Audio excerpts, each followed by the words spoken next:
We're going to consider this part 2, the legend Pamola of the Katahdin. Yeah. Before I get into this a little bit further, let me just reiterate. I grew up in Maine. And although I heard stories, there was a story about a witch or a woman. I believe it was the Golden Road. There was a lot of sightings up there of this ghost on the Golden Road. Similarly, I heard stories about ghosts appearing on the Grindstone Road, but I never heard any legends of Pamola. And like I said in my previous video, I did see the name Pamola displayed pretty much everywhere. But the legend behind it, did I climb Mount Katahdin? More than once. Did I have a problem getting up there? Never. It was nice, beautiful days.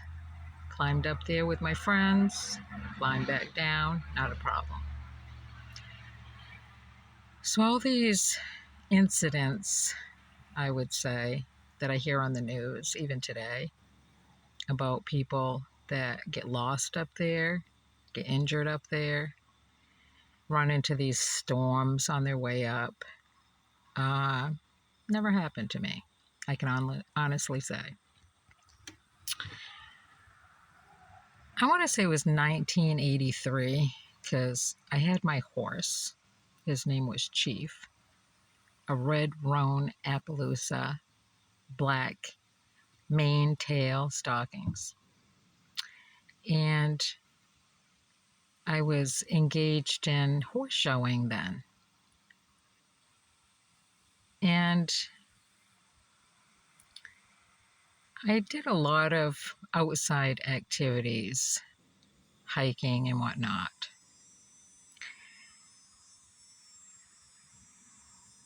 One of the things that I made, which I no longer have in my possession because it was taken away from me, along with my other personal belongings.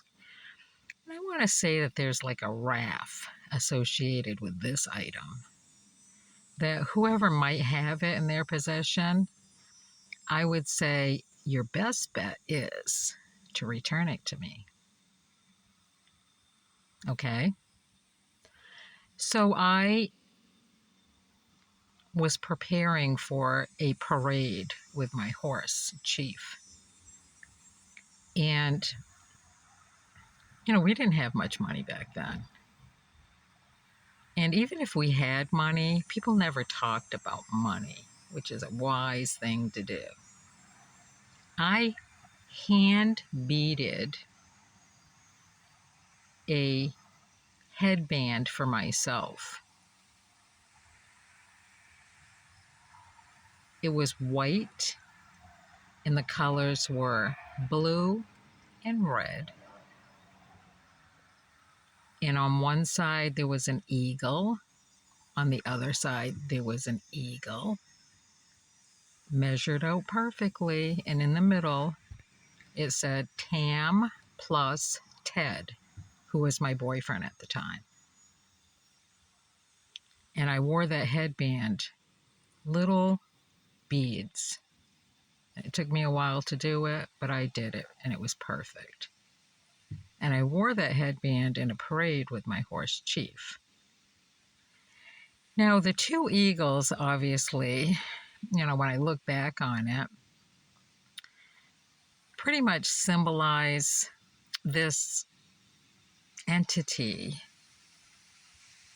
that is legendary because he's always accompanied by two large birds. And the T in the middle, almost like a cross, is the truth.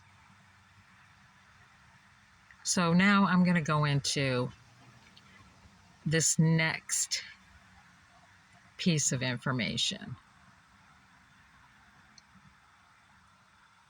There's something you need to know about if you don't already know this. The Algonquin tribes, they focused much of their energy into discovering the truth about things. And so there was a long line of questioning that went to the Algonquin. They were excellent at quickly discovering the truth. Even if it was a question that had something to do about someone personally, they could find the truth. And if a question went up to them and the truth came back, it doesn't matter what you said, it's what they said. And so punishment, discipline would get handed out based on what the Algonquin said. The long line of questioning. Keep that in mind. So Pamola, let's see, that's Pamola. Well, I'm going to run some code on that. So the people, which is the P, and then I'm going to go all the way to the right. And I'm going to look at the A, Algonquin. So the people of the Algonquin, L, the L is next to the A, A-L. There's two A's. Long line of questioning, putting the Q and the T up top because it's not part of the name.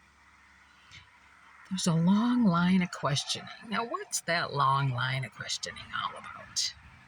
Could it be the mountain, the M? Could it be the man on the mountain? Could it be the Mohawk, maybe?